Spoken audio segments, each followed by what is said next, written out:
Shalom, queridos, leitura bíblica. Hoje, dia 10 de setembro, nosso texto está em segundo livro de Samuel, no capítulo de número 4. Ouvindo, pois, o filho de Saul que Abner morrera em Hebrom, as mãos se lhe afrouxaram e todo Israel pasmou.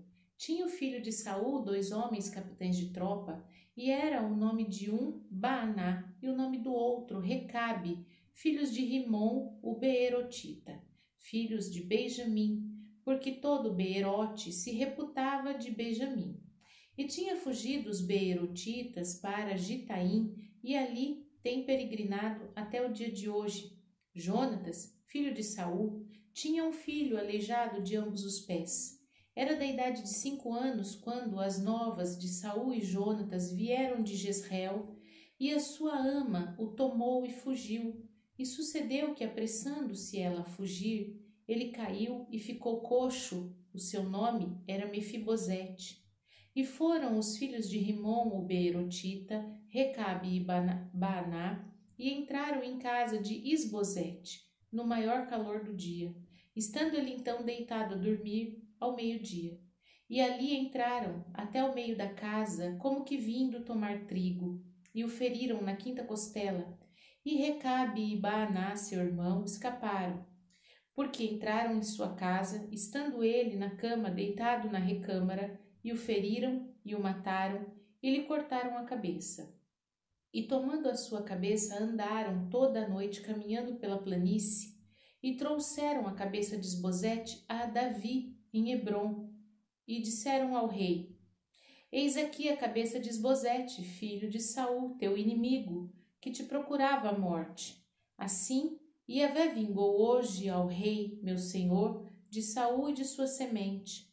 Porém, Davi, respondendo a Recabe e a Baaná, seu irmão, filhos de Rimom, o Beerotita, disse-lhes: Vive Yahvé, que remiu a minha alma de toda angústia, pois-se àquele que me trouxe novas, dizendo: Eis que Saul morto é, parecendo-lhe, porém, aos seus olhos, que era como quem trazia boas novas, eu logo lancei mão dele e matei em Ziclag, cuidando ele que eu, por isso, lhe desse alvíceras.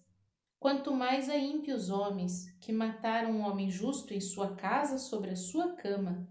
Agora, pois, não requeriria eu o seu sangue de vossas mãos, e não vos exterminaria da terra? E deu Davi ordem aos seus jovens que os matassem. E cortaram-lhe os pés e as mãos e o penduraram sobre o tanque de Hebrom.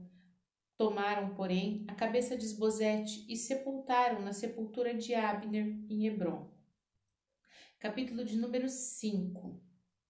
Então todas as tribos de Israel vieram a Davi a Hebrom e falaram, dizendo: Eis-nos aqui, teus ossos e tua carne somos.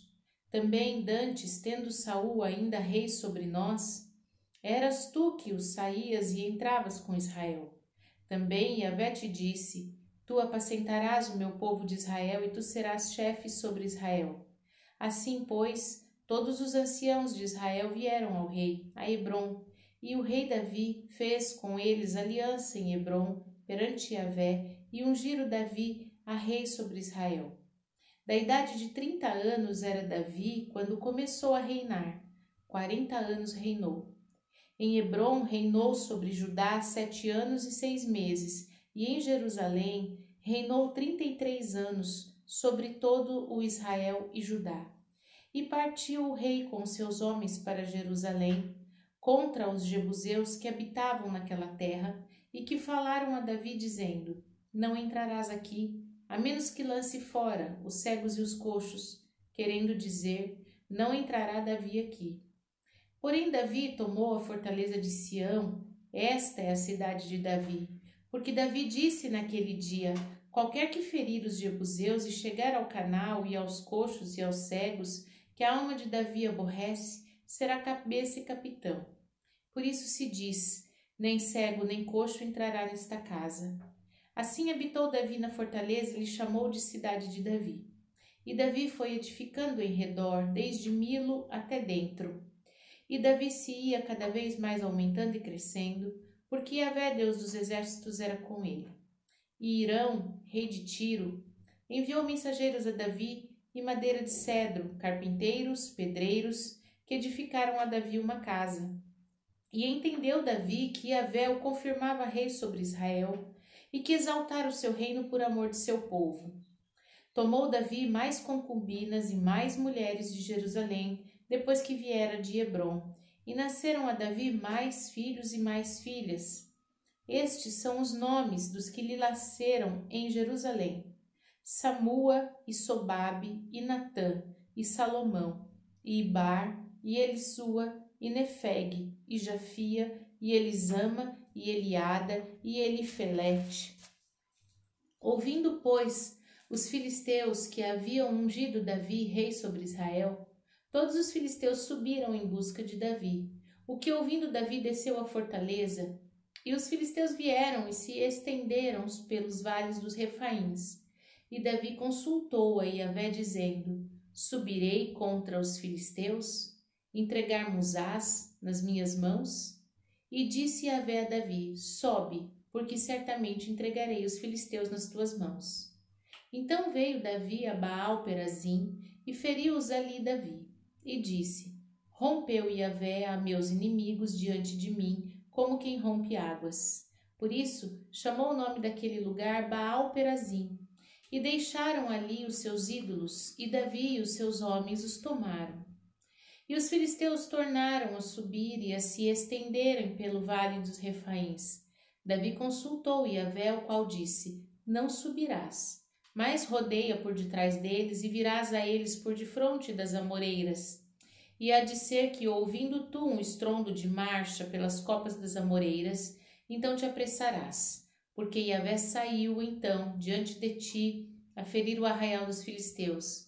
E fez Davi assim como Yahvé lhe tinha ordenado, e feriu os filisteus desde Geba até Gezer. Primeira aos Coríntios, capítulo de número 15.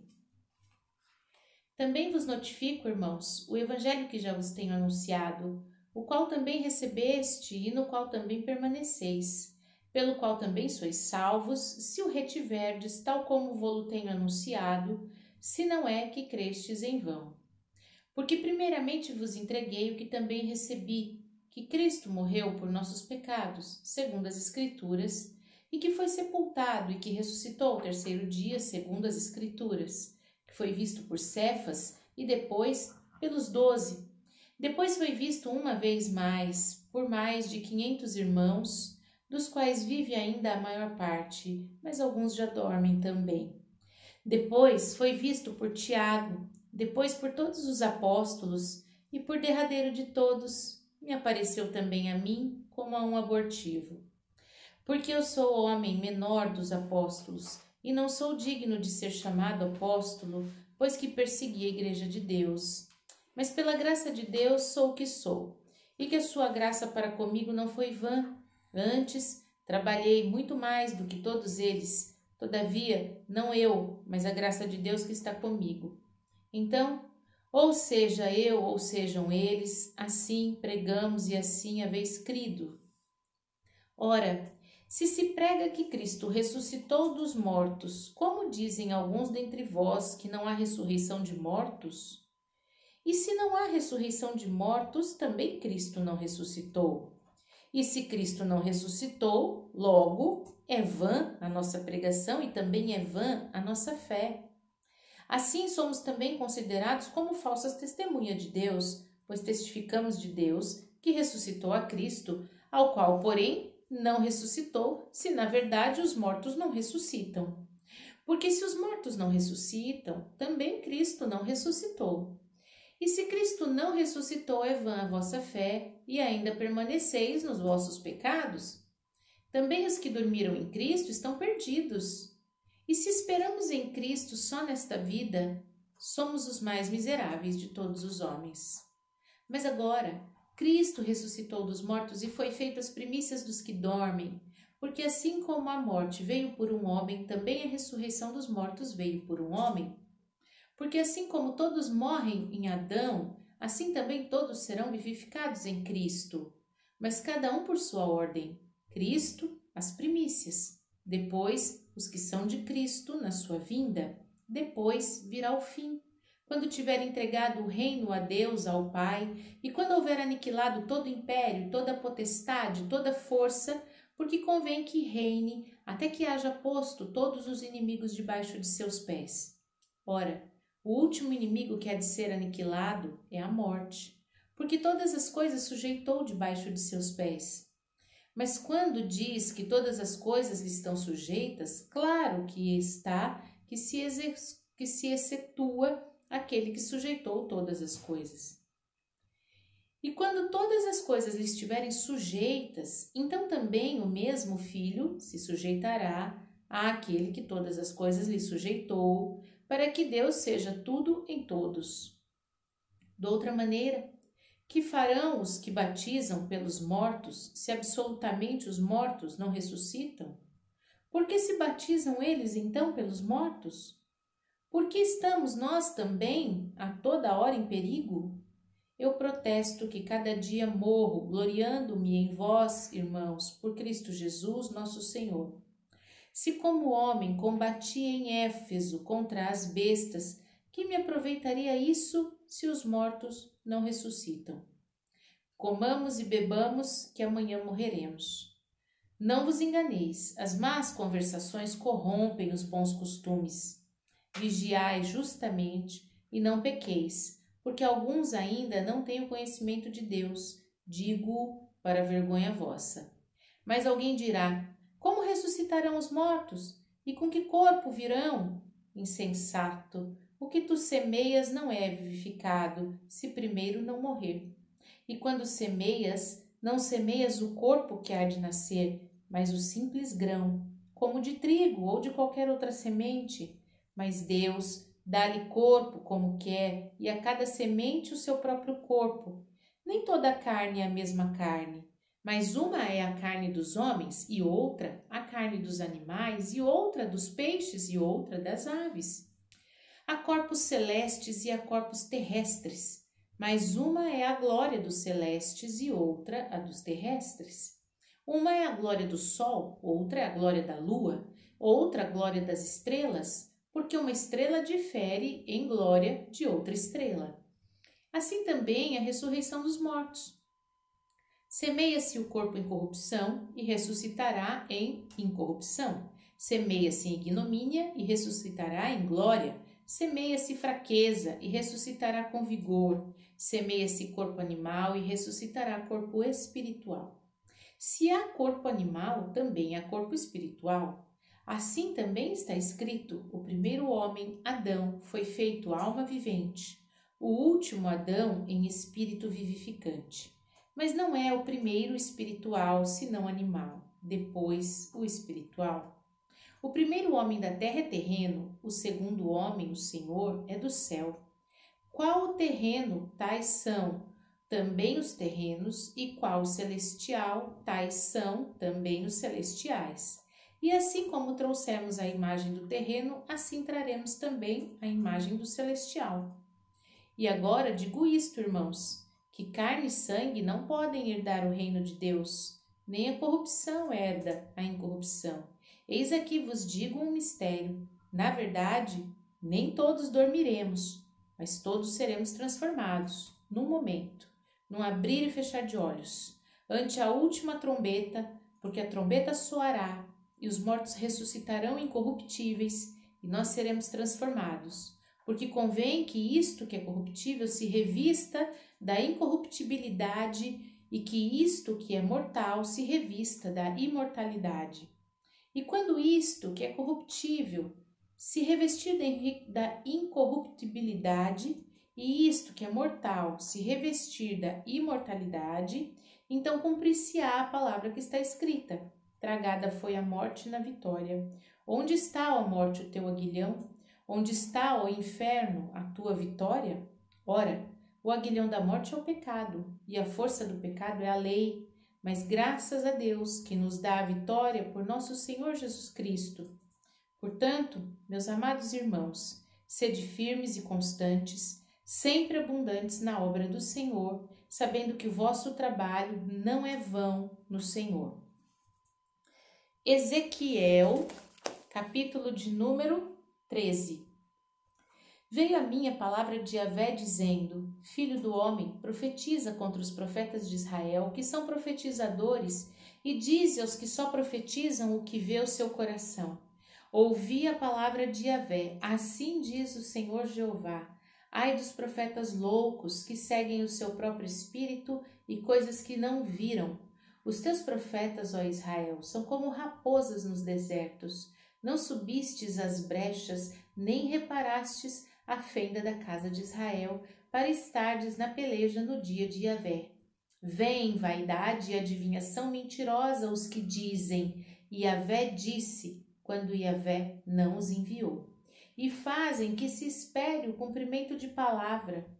Não vedes visão de vaidade e não falais adivinhação mentirosa, quando dizeis: Yahvé diz, sendo que eu, tal, não falei.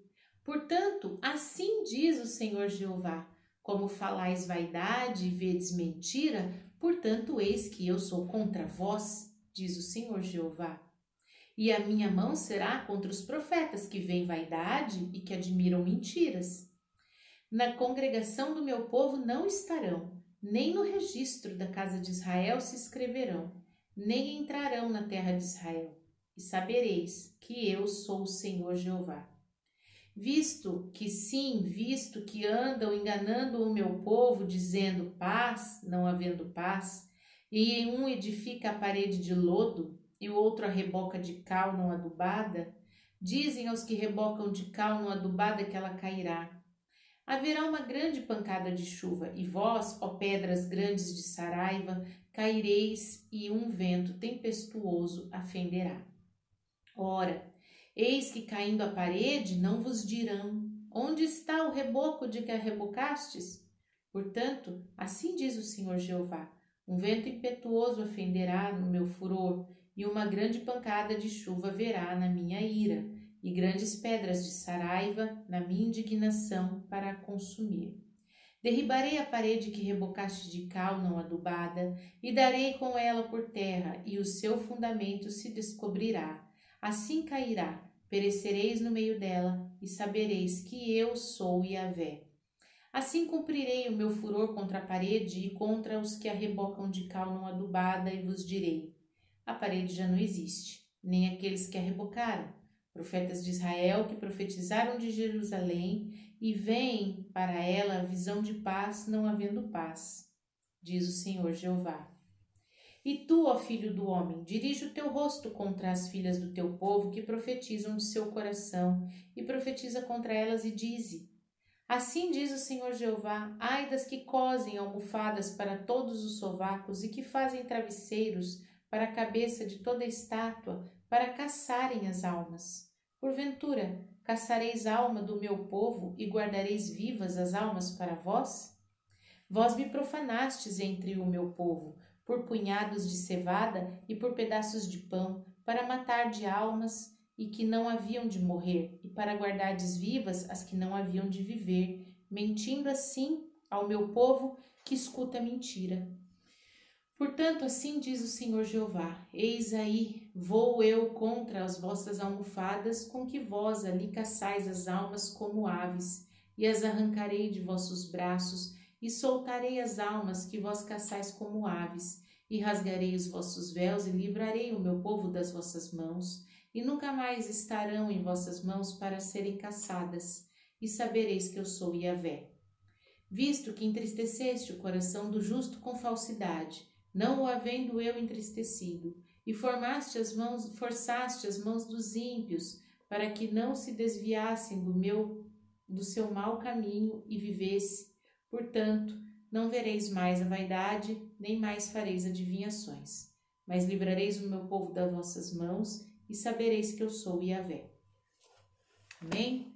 Vimos então aqui nos nossos textos de hoje, segundo de Samuel, capítulo 4 e 5, que Davi nunca teve Saul por um inimigo seu. Ele não se alegrou com a morte de Saul e ele não apoiou que alguém da sua descendência fosse morto, principalmente numa situação tão covarde, estando ele sozinho à sua cama.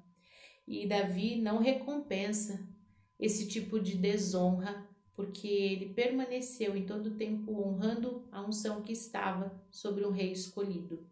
E em 1 Coríntios nós entendemos que a ressurreição é a garantia da nossa fé. Cremos que ressuscitaremos, por isso temos garantias da nossa fé no porvir, no futuro.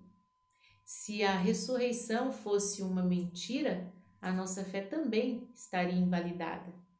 Por isso nós cremos na ressurreição de Jesus. E em Ezequiel, no capítulo 13, Deus deixa muito claro que ele só zela pela palavra que ele fala. Aquilo que ele falou, ele vai cumprir. Aquilo que ele não falou, que é impressão de homens, que são impressões humanas, palavras humanas, o Senhor não tem compromisso nenhum em cumprir essas palavras. Amém? Vamos orar? Pai Santo, bendito, fiel e justo, nós te damos graças e te louvamos pelo teu amor e tua misericórdia. Pai, te agradecemos porque a vida de Jesus, ela supera os aguilhões da morte. A vida de Jesus, através da ressurreição, vence o nosso maior adversário, que é a morte. E nós te louvamos por isso. Que a tua vida, que a vida eterna, que a vida concedida através do sangue de Jesus esteja sempre sobre nós. Te louvamos e bendizemos. Em nome de Jesus, amém. Shalom.